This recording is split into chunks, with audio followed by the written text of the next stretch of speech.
it's a really challenging time for a lot of farmers, and I think what we, Georgina and I, aim to do is try and sort of decipher those challenges and find some opportunities for everybody.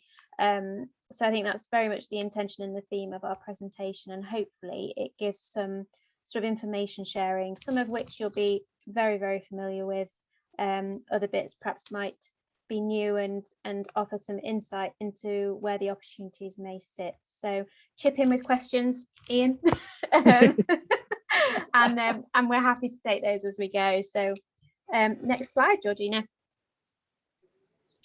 So yeah, I think we've pretty much just covered this really, but going to just look this evening on sort of where we are now, why are we here? And I think we've touched really on already what we probably want from this meeting, which is a future outlook really. But again, if you've got questions or you want to lead discussion in a specific way, just chip in, that's fine, and we'll aim to sort of field those queries and questions, and then identify those opportunities now and then in the future, and then really what are the next steps? What should you be doing, or what could you be doing, or what are you already doing? I suppose it'd be useful to hear from yourselves as well in the chat function. Next slide. So where are we now? I'll try not to dwell on it too much because everyone has seen this next slide about 1 million times and it's quite depressing. But this is the tail off of the basic payment scheme. So in 2021, we've already seen a little bit go. And then this year, more income will fall away before 2028, when unfortunately there will be no more BPS available. So that's that. There's nothing we can do about it. But I suppose what's going to be replacing that going forward, and what should we be looking to do? So the current government have guaranteed funding until I think it's 2024 from BPS as it tails off. So that money that's been taken off the BPS is being ring fenced for other grant schemes. And I think in total there's about 20 odd of them. So rather than just applying for one scheme on the 15th of May every year, there's all these different schemes that you can apply for. And we'll go through them in a lot more detail later on, but this is effectively what will be replacing it. So we'll have ELMS and the different elements of that, and then the productivity grants and the animal and health pathway. That's what's coming, and then we'll go through it later on. Yeah, so in addition to those changes around subsidy support, there's also sort of governance that's driving these changes within our sector, within the agricultural sector. So fundamentally, the Environment Act and the Agriculture Act have sort of prescribed a number of changes that really drive towards the UK's target of net zero in 2050 or by 2050. So not only are there sort of legislative changes that are forcing us in a certain direction, but there's also societal pressures, increasing regulations, and the emergence of some private markets around the environmental aspects of support and subsidy elements. So over and above the phase out of BPS, there's also these sort of high level governance changes as well coming through. Next slide. So I think the top row here of images is very much meant to sort of signify the macro pressures that we've all been acutely aware of in the agricultural sector for a number of years. So that's food production, food security, and then obviously the pressures around housing and housing provision as we've got an increasing population and extended age of life. But in addition to that, over the course of the last year or so, and with the targets of 2050 in mind, we've also now got to factor in things like climate change, carbon emissions, biodiversity, people's desires for the use of outdoor space and recreation areas. So we've almost sort of doubled the number of macro pressures that our sector are now facing and having to consider, and also having to decipher how your land might actually be parcelled up to make sure it supports these sort of government changes and governance sort of objectives. So that's very much quite a big shift really in what's driving us in a certain direction. So this slide is just really to just amplify where those driving changes might sort of show their faces, if you like. So fundamentally, they will be coming down the sort of consumer retailer supply chain. So we've already seen, and you can see on the slide here, some of the larger supermarkets trying to sort of push their supply chain to evidence that they are net zero in the production of the food. And I think that is a stick that is going to be beaten probably more and more over the coming years, as we edge ever closer to targets within sort of 2030 for agriculture being net zero. And also societal pressure. People will increasingly want to know where their food is coming from and how it's being produced, and that's not a changing theory. I think that's been a sort of presence over the years. People are becoming more food conscious as to where their food comes from. So I think, as I say, that will be unfortunately a bit of a stick that the producer is beaten with. So very quickly, just touching on natural capital, because it sort of ties in at this point, and it's looking at the natural elements of our land and the earth that we're sort of living in or living on. So it looks to understand what the natural resources are around us. So that's the earth, i.e. the soil, the air, the water, the trees, the peat bogs, the minerals, and it looks at how they flow through into society and provide us with a benefit. So that could be, for example, take car manufacturing, that requires quite a lot of water as an input to produce the vehicle. So that's a natural resource that's then benefiting society through delivery of vehicles. Or, for example, open space, so woodland, which has got footpaths and cycle paths, that has a societal benefit from a recreation perspective. So there's becoming an increasing marketplace for sort of capitalizing on those natural resources, and they're becoming more sort of transactable. So where you've got a land parcel, you might be able to actually seek extra revenue and generate extra revenue that could potentially fill some voids where you've sort of negated those subsidy resources through the phase out of BPS. And this also ties in with the sustainable farming incentive, which we'll come on to in due course, because they sort of mesh together. And this is just really a statement more than anything else, but it's change is inevitable, and I think none of us particularly relish change, and as this says, you can either resist it or adapt to it, and see the opportunity and embrace it. So that's very much the theme of this evening. None of us are particularly comfortable with it, but it's just trying to identify and pick apart where we could perhaps benefit from the changes. I think you're right. A lot of people for so long, this is what we've always done. We always do it this way. Unless we start waking up and looking at the bigger picture, they're going to fall over, aren't they? Yeah, I think that's right, Ian, and they're very much conversations we're having. People, I mean, we have a lot of mixed conversations. We've got people on both sides of the fence who embrace it or really resist it, and I think you're absolutely right. Unless you begin to digest it and see what it perhaps means to you at a farm level, you're only effectively prolonging the inevitable. So I don't think you need to go out tomorrow and start sort of identifying all the answers, but it's just having that thought process and perhaps applying some of the sort of thoughts to your daily sort of farming approaches, I guess. Yeah, it's a little small things you can do, like the marginal gains, like just planting a few trees in the corner of each field will all of a sudden just bump things up a bit, won't it? Yeah, absolutely. Yeah, definitely. Next slide, Georgina. So I suppose that's where we are now in terms of natural capital and also BPS and subsidy reduction. So what are the opportunities for us as farmers going forward? So as I said, there are a lot of grant schemes coming in to replace the BPS, and this is quite a handy slide, and we'll share these afterwards because it's all the abbreviations. Defra loves an abbreviation for the different grant schemes going forward, and what we should be looking at and focusing on. So if we start with a nice simple one, Countryside Stewardship Scheme. I don't want to preach to the converted here because some of you may already be doing this, but it's also quite surprising how many farmers we meet that are very dismissive of Countryside Stewardship Scheme and are now actually thinking maybe it's the right thing for them to go into. So they're typically 5-year agreements, unless you have some moorland or some peatland restoration that needs doing. And applications are open at the moment.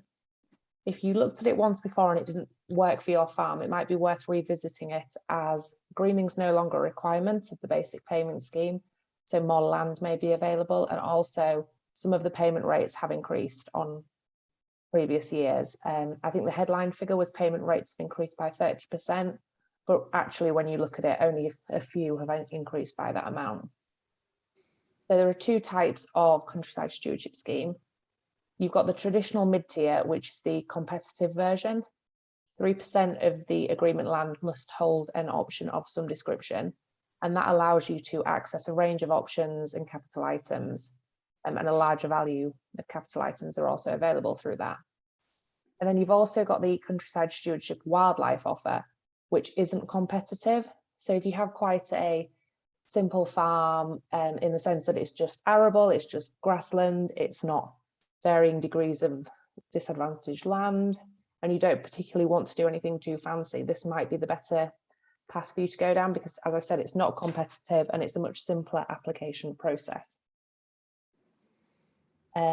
The capital grant scheme has also reopened again, and I'm not sure, to be honest, when that's going to close. Defra have just said it's going to close when the money has run out, and that's offering grants of up to £20,000 for boundaries, trees, water and air quality items. So £20,000 for hedgerows, stone wall restoration, concreting, sprayer washdown areas, etc. Approval might be needed for certain items, such as the concreting and the sprayer washdown area, and slurry store covers. So if you're interested in any of those items, it's really worth checking with your local catchment sensitive farming team as soon as possible, because they'll be able to guide you in the right direction.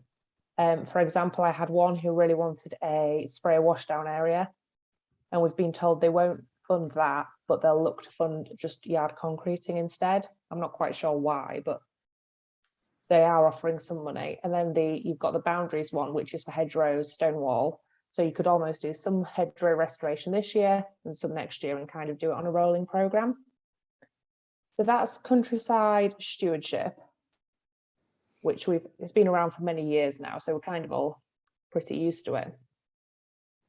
Then we have the Farming Transformation Fund. So this is also money that's been ring-fenced from the decline of BPS.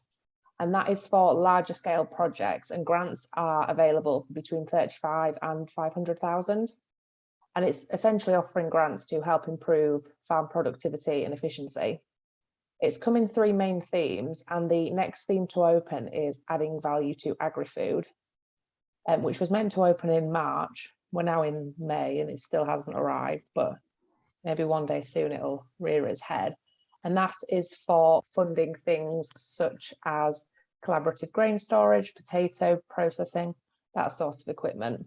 It's a 2-stage application process, and it's quite a lengthy thing. So if you have any projects in mind that are quite quick and you just want to get on with, this grant probably isn't for you, because it could take 2 years until you finally get approval. But if you're able to wait 2 years, then it's obviously worth applying for at 40%. Then we have farming in protected landscapes, or FIPL. So this is specific to farmers that sit within an AONB or national park. And depending on the project, depends on the level of funding available. But up to 100% of costs can be available if there's no commercial gain to the applicant. And it's essentially supporting projects that look to improve nature recovery, provide greater opportunities to people to get out on the land and protect the landscape. So projects for this can include things such as replacing stiles with gates along a public footpath to improve access, put down concrete for better car parking, conserving historic features on a farm, all the way up to taking action to reduce your carbon emissions on the farm, which plays into what Hannah was saying earlier about the suppliers demanding this. So this scheme it's funded through the RPA, but you don't apply through the RPA. So you apply via your local park or AONB body, which makes it slightly simpler. They tend to be more approachable. They're able to listen to ideas better, and they have pretty much they have the say on what funding they will dish out. And that's reopened again this year, and it's going to be on an annual scheme until 2024, I think. And then the next scheme we've got is ELMS. So we'll go into the 3 individual tiers in a minute, but essentially BPS and Countryside Stewardship are going. And both of them combined are going to be replaced by this thing called ELMS, which is the Environmental Land Management Scheme. It's 3 tiers. The top tier, landscape recovery, we don't really need to worry about because it's projects of 500 hectares or like 1,200 acres plus. And it's massive landscape restoration. There'll be very little farming done if you enter one of them. The middle tier is local nature recovery, and all that essentially is the new word for countryside stewardship or higher level stewardship. They're just rebranding it. And then the bottom tier is the sustainable farming incentive, which is open to all farmers, and that's where you'll be paid for achieving certain objectives and certain goals. So to go through them in more detail, the sustainable farming incentive is supposedly going to be more flexible compared to the BPS. It's opening in June for applications, and there'll be no closing date. So it's a rolling application window, and it'll pay you to undertake sustainable farming practices, and payment will be based on you achieving these standards. So from this year, there are only going to be 3 standards available to begin with. We've got arable and horticultural soils, improved grassland and rough grazing. And then each year additional standards will be added. So you can kind of build on your agreement over time. So on a practical level, what does this actually mean? It's going to open next month. 3 standards will be available. You can apply for this on top of the basic payment scheme and countryside stewardship scheme, so long as there's no double funding. So for example, you could apply for the arable soils standard on top of the basic payment scheme and still have some nectar flower mix within the same field. So you can stack it, which for the first few years may make financial sense. Agreements are going to be 3 years long, and there will be some flexibility to amend them after 12 months. However, you can only amend them to improve and to add to them. Whole fields must be entered, but you don't have to enter your whole farm. Payments will be quarterly, and there's a lot of evidence that will be required to enter the scheme. So you'll need to do a soil management plan across the fields in the scheme, soil assessments, and soil analysis, including soil organic matter on at least every parcel within the agreement. So compared to previous schemes, it's obviously a lot more evidence heavy, and there's a lot more work to be done. And what does this all mean in payment terms, which I suppose is probably the most important thing for us all. So if we take a look at the arable and horticultural soils standard, at the moment, we know that if we were to enter the introductory level, we'd get £22 per hectare. And to receive that, you'd have to test your soil organic matter, do a soil assessment and a management plan, and also ensure that 70% of your land is covered over winter. However, if you wanted to look at the intermediate standard, which is £40 per hectare, you have to do everything that's mentioned in the introductory, plus the 70% of your land that's covered over winter must have multi-species cover on it. Then we have the grassland standard, which is £28 and £58 respectively, and the management requirements and evidence is very similar to the arable.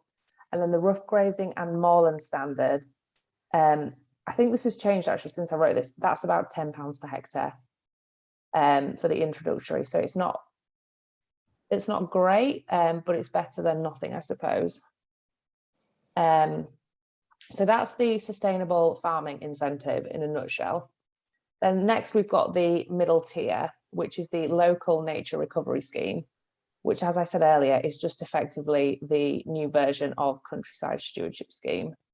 And again, in theory, you'll be able to stack, so you'll be able to apply for the sustainable farming incentive and the local nature recovery scheme.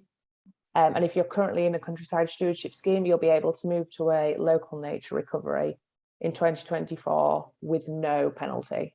You'll just be able to smoothly move into it. And common land applications for this will have to be from one single entity going forward. So if you have common land and normal land, you're going to have 2 agreements running at the same time under different guises, which I think will cause quite a lot of confusion and paperwork for several people. And then the top tier is the landscape recovery scheme. So this is the full landscape scale change. So tree planting, flood alleviation, rewilding. The minimum area of this is 500 continuous hectares, so about 1,200 acres. They're 30-year projects. And also, when you read the guidance, it's very clear that it is true landscape recovery, and as such, farming probably won't play a part in this scheme. So I don't think we need to worry about that one too much. Because in the grand scheme of things, I don't actually think there'll be that many of these schemes going forward. So that's ELMS in a nutshell. Then we have the Farming Equipment and Technology Fund. So this is going to reopen in the autumn, and this is the new name for the, I think it was the Small Productivity Scheme last year. They like to change the names every few years, but it's basically the same thing. So this will reopen again in the autumn, and it's for specific items. So if you want to buy a 3-metre direct drill, you'll get £12,000 towards it. Or a fixed cattle handling system, £3,800 towards it.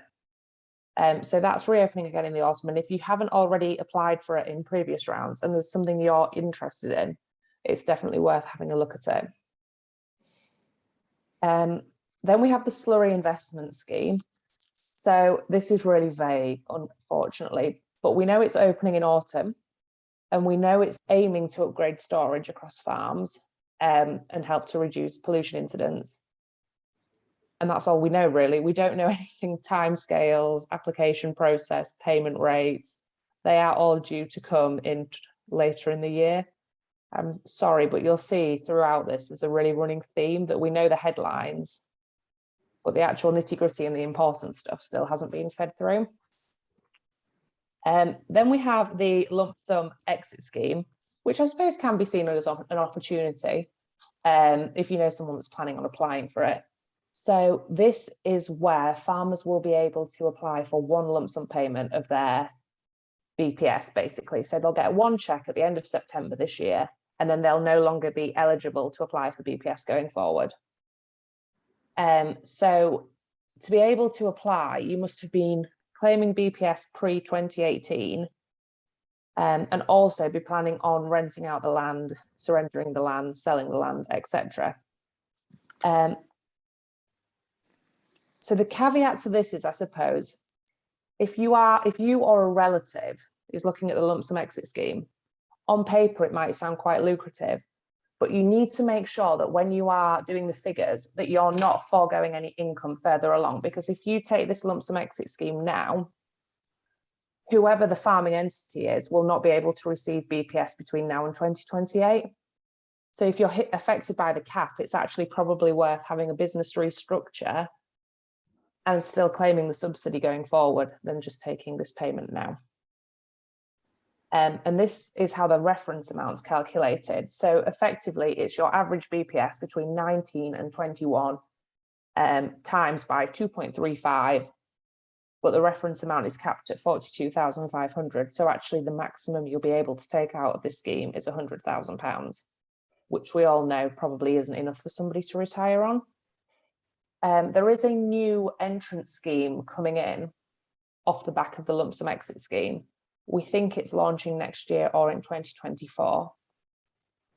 But again, the payment rate, the actual detail and the important stuff is very vague at this stage, and nothing is really known about it.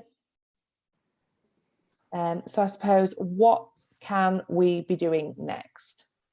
There's all these schemes coming. We know BPS is tailing off, but actually practically, what can we do? So I suppose it's taking stock. What environmental assets do you currently hold? And what potential is there to improve on those assets? So your soil, for example, it's a great asset to have, but could you be paid £22 per hectare to improve it ever so slightly? Also, look beyond your farm gate at the wider geography. And maybe think about talking to your neighbour about whether you could join up and do some collaborative schemes, especially under the local nature recovery, and kind of create wildlife corridors, a bit more public access, and start to collaborate with other farms, as future schemes will probably rely on this going forward. And also, it's more than anything else, it's beneficial for you. Someone else might have a really good idea, but you just don't know because you haven't asked, or you might be doing something really well. And it's really good to share that knowledge among your peers. Also, I suppose benchmarking is really important from a farming accountancy point of view, but also from the emerging markets, like Hannah mentioned. If we don't know what we've got and we haven't quantified that, how on earth can we manage our assets going forward? It's quite difficult. I'll now hand you back over to Hannah. Yeah, just on that benchmarking note, actually, I was just listening to Georgina chatting away there, and I think touching on the SFI and what that might mean in terms of payment rates and what the expectation on you as a farmer will be in terms of delivering upward sort of reports on organic matter, etc. If we kick the can down the road and we don't start looking at taking some of these soil samples and understanding what the performance of our holding is currently in relation to sort of soil organic matter or carbon emissions or your inputs, etc., the machinery you're using, and we don't start benchmarking that data, you're effectively, as I say, just kicking the can down the road, and it could actually potentially just hold you back when you want to start transitioning across to some of these new schemes. You will need this data set. So what we're sort of really encouraging people to do is start to think about A, record keeping, B, the extent of their record keeping and how far they take that in terms of things like actual physical soil samples, etc., monitoring SOM, and just starting to think slightly more laterally about inputs. I know we're all under extreme pressure with regards to the cost of our input prices due to the sort of external sort of marketplace with the Ukraine, etc. But I think it's just having that slight pause moment, standing back and thinking, well, yeah, I've done it like this for 50 years, so I'll just keep doing it, like Ian said. But actually, it's taking a step back and thinking, should I still be doing it like this? Or actually, do I need to start looking more laterally and potentially engaging with the likes of some professional sort of support and advisors to be able to steer you through paperwork or through looking at what is quantified as the best output? As Georgina said, is it taking the lump sum exit fee, or is it actually on balance better to stick with BPS? And I think that's where, during these changing times and transitions, having someone as a support role who's sort of an advisor and a professional advisor is a really worthy sort of ear to bend, if you like. So thanks, Georgina. Next slide. So carbon, I think, is probably a bit of a muddy word amongst a lot of us. I know it's this emerging market and everybody's sort of under pressure to reduce carbon emissions in line with sort of 2050 and 2030 within agriculture. So what we do and what a number of other firms and sort of individuals do is look to measure the carbon at a farm level. So we actually use a system called the Farm Carbon Cutting Toolkit, which is a bit of a mouthful, and that basically assesses your farm carbon at a farm level. So it takes into account all your inputs, all your sort of management of the land parcels, etc., and spits out an emissions figure at the end. I mean, that's a very high level view, and it is only as good as the details you put into it. So hence, sort of drawing back to my comment about record keeping and starting to really have a handle on what sort of figures and quantities of fertilizer, etc., you're putting into the land, but also your machinery and things like that again, and then the amounts of diesel you're using. But Georgina can probably just give you a slightly more detailed overview of what that report looks like and how it works. So there are probably, I think, there's over 80 different farm carbon toolkits type programs available. And the Farm Carbon Calculator is the one that I just find the most simple and easy to use. The hardest bit, I'd say, is actually gathering all the data required, because it really does drill down into everything. So You need to look at your electric consumption over the year, so every chemical that you've sprayed or fertilizer that you've put on, the active ingredients, the compounds within that, the amount used. So it really does go into the nitty gritty, and depending on how good all your record keeping is, hopefully it's better than mine at home. It could either be really easy to gather and you can just download a report off Gatekeeper or something, or quite hard to gather. So once you've got all your data, you can log on to the farm carbon calculator. It's a completely free tool to use.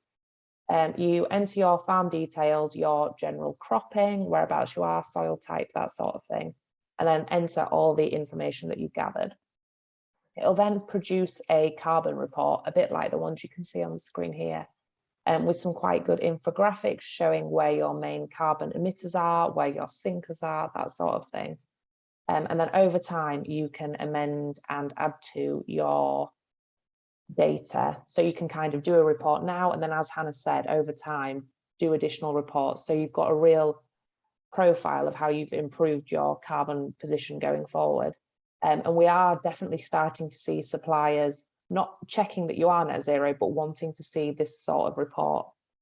But I think where the issues will lie is a bit like farm assurance. You may have your Tesco's and Sainsbury's asking for you to use a farm carbon calculator report, but another supermarket might want a cool farm carbon toolkit. So then it's kind of how many different toolkits should we be using? Because it's a lot of repetitive information to generate pretty much the same thing, albeit different numbers at the bottom, because they all calculate the carbon slightly differently. So I suppose at the moment, rather than worrying about the vast number of toolkits available, it's finding the one that you prefer to use and works best for your farm and sticking with that one going forward. Because although the numbers might be slightly off, at least you've had the same methodology. A bit like with a stock taking valuation, I suppose.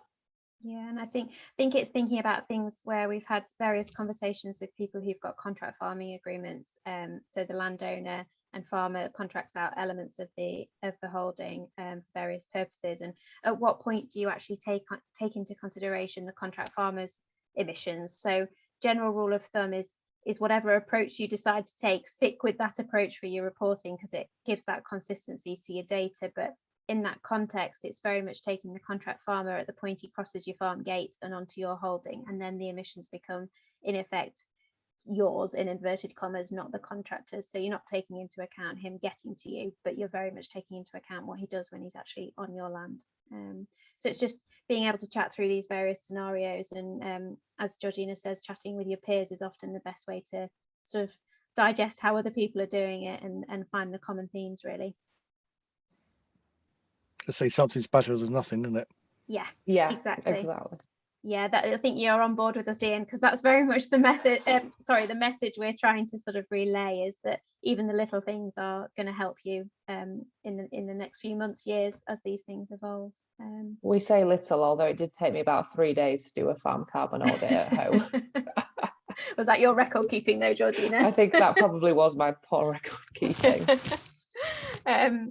So as we sort of move on, we'll talk a bit now about where some of the opportunities for landowners are presenting themselves to arguably backfill some of the potential loss in subsidies. So biodiversity net gain, Ian, is that something that's crossed your path in terms of the context and the detail, or is this a relatively new headline? No, I've come across this already. Yeah. It's something we're starting to push as well. Yes.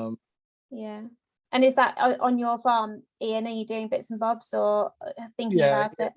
We're doing bits and bobs already. So it's just trying to get ahead of the ball, really, isn't it? Yeah. So for those others on the webinar this evening, Biodiversity Net Gain is brought about through a change to the planning framework, which comes into force legislatively. We're thinking autumn, winter next year, so we're sort of working on about October, November 2023. And it's whereby any development, be that one house or 100 houses or any development of any type, has to leave that development site, the bare site, in an improved habitat condition with an improvement of at least 10% habitat performance.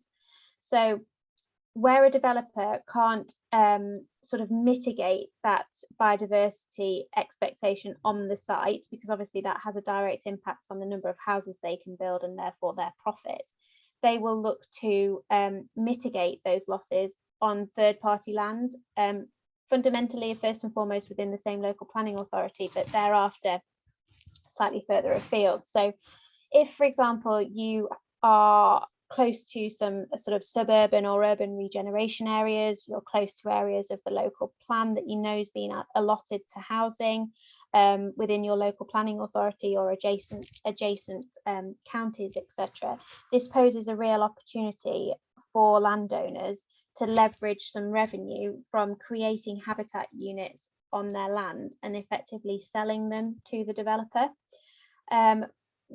Key things to be aware of are it is a 30-year minimum land use change. So we're very much encouraging farmers and landowners to really, again, sit back, assess what their farm holding consists of, identify the less productive land and the most productive land, and in effect unpack your suitcase and repack it in a way that enables you to sort of see where you might have some marginal land that you could reasonably put to an environmental scheme for that length of term. So units, biodiversity units are selling in the marketplace for anywhere between sort of 10 and 20, 25,000 pounds a unit, and you usually get 2 to 3 units per hectare. And I mean, we have seen some values as high as sort of 40,000 pounds a unit. So if you're able to improve habitat on your land holding, it presents you with a real opportunity to sell those credits. Is there any sort of burning questions that come to light from that? Ian, I know you've had a bit to do with it, but from anybody else? No, easy stuff. Can I just ask a quick question? Sorry, Ian and Hannah. I'm assuming that you'd advise taking professional advice before you sign any deal. Yeah, it's very much an emerging market, Sarah, and the sort of conveyance and the legal frameworks around it are still also emerging. And although they've progressed significantly in the last 3 months or so, because there was a consultation which closed on the 5th of April around Biodiversity Net Gain, we're still slightly unsighted on the rigmaroles of how that looks in practice. But we have seen a significant spike actually in sort of people coming to us and saying, I've got 100 acres, can you help me do a feasibility study of the 100 acres to see which areas are actually the worst performers in terms of habitat, to identify where I might actually get a real bulk of units to then offer an opportunity to sell them. And we've seen probably sort of a 50% increase in inquiries and a request for help in the last 3 months or so. I think also it's really important to be quite, not wary, but just kind of make sure. So if you own the land and it might be a great income stream over the next 30 years, but from an inheritance tax perspective, it may make the land no longer agricultural use, which may have an issue further down the line. And the same with if you're renting the land, it may seem like a really great idea, but then it might void your tenancy, or the landlord might want to do it themselves instead. So it's kind of weighing up all the options you've got and kind of, like Hannah said, looking at each parcel of land individually and trying to work out where's the best to put this sort of scheme on that won't have a detrimental impact to your balance sheet in 20 or 30 years time. Yeah, and I think tied in with a lot of sort of the advisory sort of role that we're beginning to sort of really see a spike in is actually tied into succession planning. So as Georgina said, it ties it in for 30 years. But once you've taken that land use change, it in effect stays as an environmental land use arguably in perpetuity. So if you've got, you know, your next generation coming through to succeed you and take over the farm, it's having those conversations now. And it's really difficult, you know, you're looking down a telescope of a sort of a 30 year time horizon, if not longer. And it's very, very difficult, and we appreciate that, to make decisions based on those time horizons. But I think it's something to be aware of. It's not something to necessarily jump in and really say, yep, I'm going to do it. I'm going to sell all my units and off we go, because actually you might need those units to offset your carbon emissions at a farm level before you then have any left to sell. So very much the message is get your own house in order before you actually start, you know, offering them and selling them, because you'd look quite foolish if you then had to go and buy your own because you'd used your land for someone else's benefit.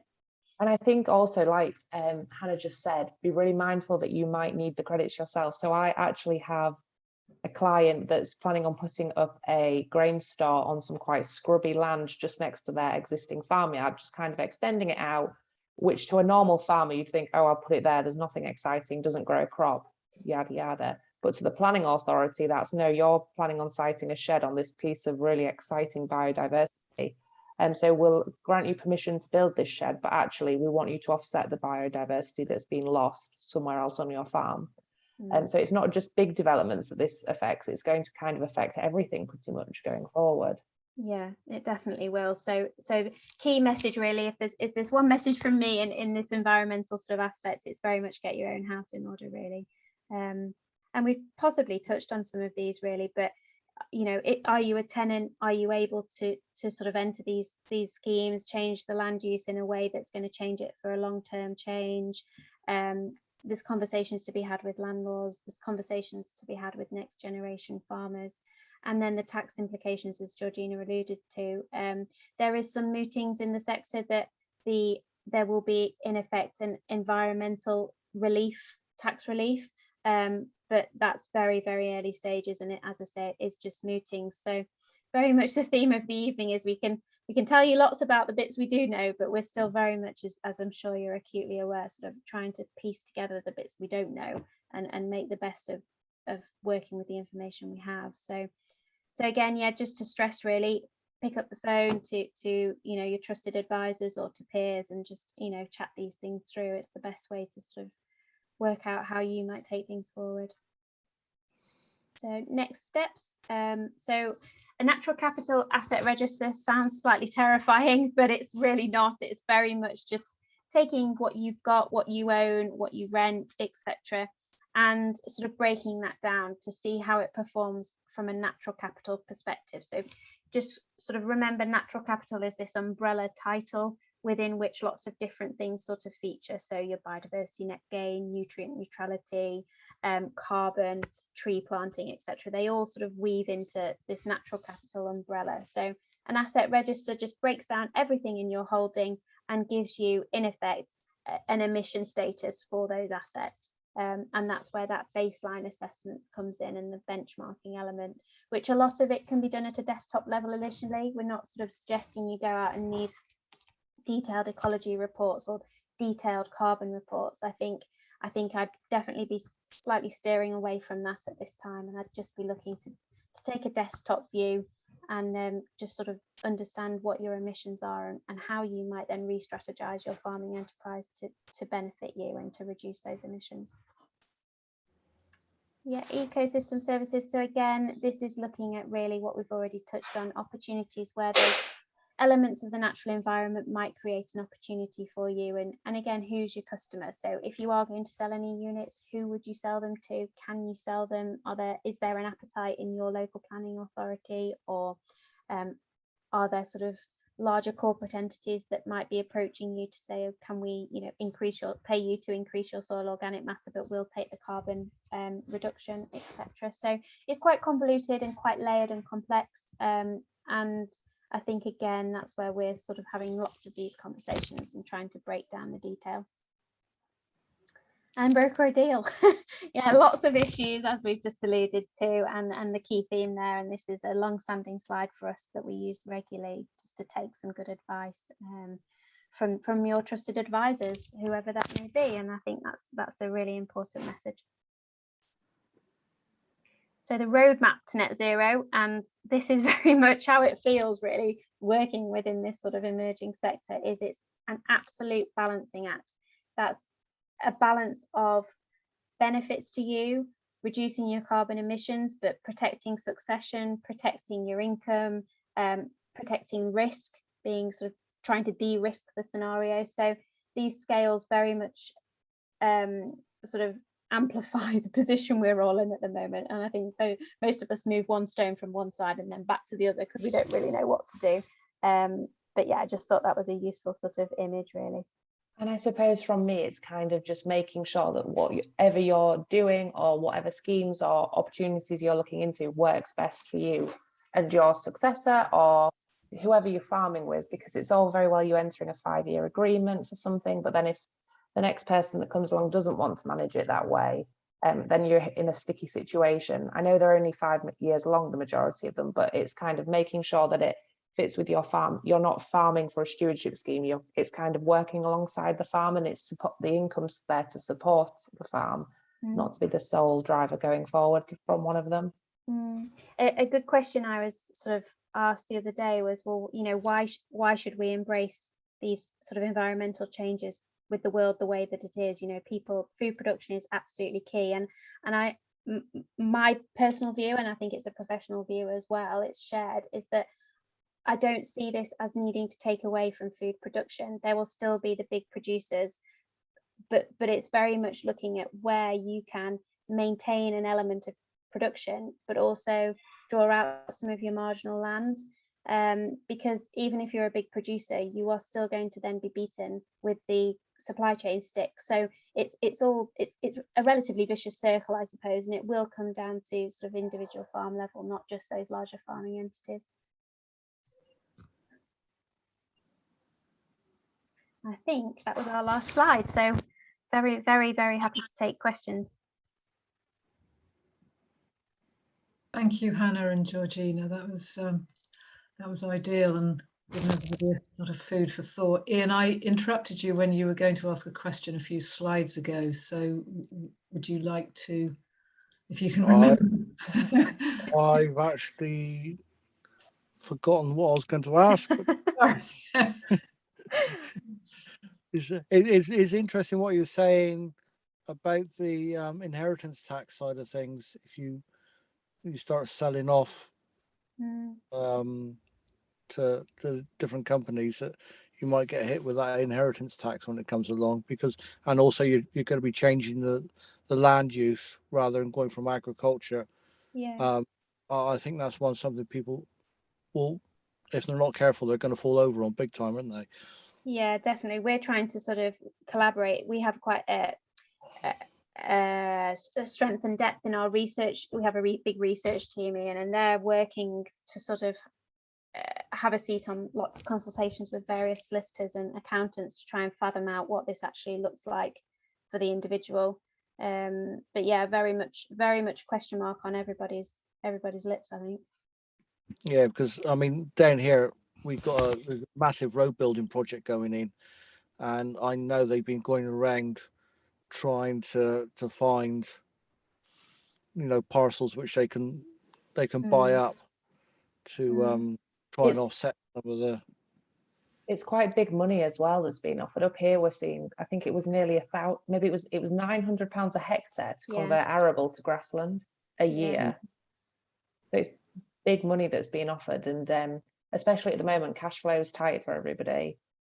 The general direction of travel is towards net zero, so it's just kind of making sure that whilst it might seem a really good idea now to lock into this scheme, in 30 years' time you might have devalued your land and have a bit of a tax problem. Yeah, and there's a capital value question as well. You know, are you actually reducing the capital value, environmental versus agriculture, in terms of that headline figure if you were to dispose of it?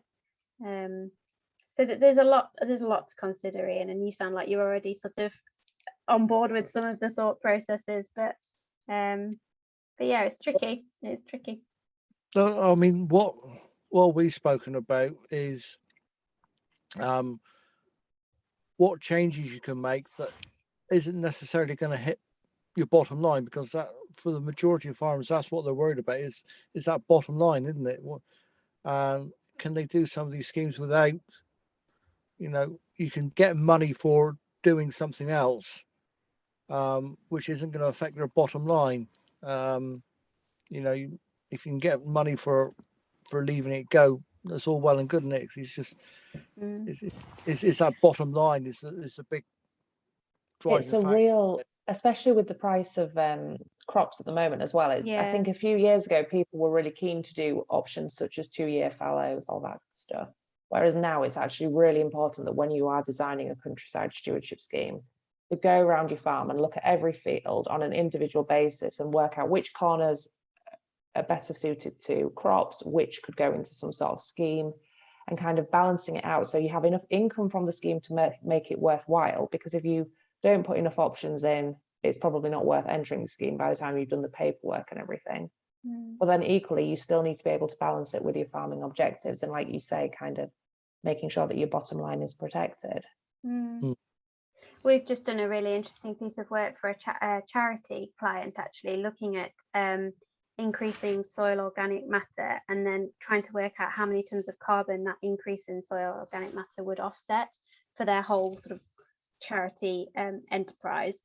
And so what we've done is we've sort of worked on averages based on the fact that if you sow a 2-year fallow legume, for example, it should increase the carbon sequestration by X. So we've been able to work on some assumptions, but then we've also done some physical soil samples as well, which we'll repeat. So it's going to be interesting to see how that plays out, because, as I say, that's arable land at the moment in Lincolnshire. So it should actually, if it's farmed regeneratively, have quite a good spike in increased organic matter. So as these things play out, we're getting more and more case studies, which again are the things that are worth talking about, because actually you can then put them in your thought process about actually how it's practically applied. But I think the most important thing people need to do at the minute is that baseline survey, isn't it? Yeah. To make sure they got a starting point, so if they do anything, they can then demonstrate that what they've done is made a difference. Yeah, exactly that, Ian, and that's exactly what we're doing really, is exactly encouraging people to do just that. And it doesn't need to be extensive. As I said, it could be desktop, or it can be desktop, and that's what we're encouraging people to do.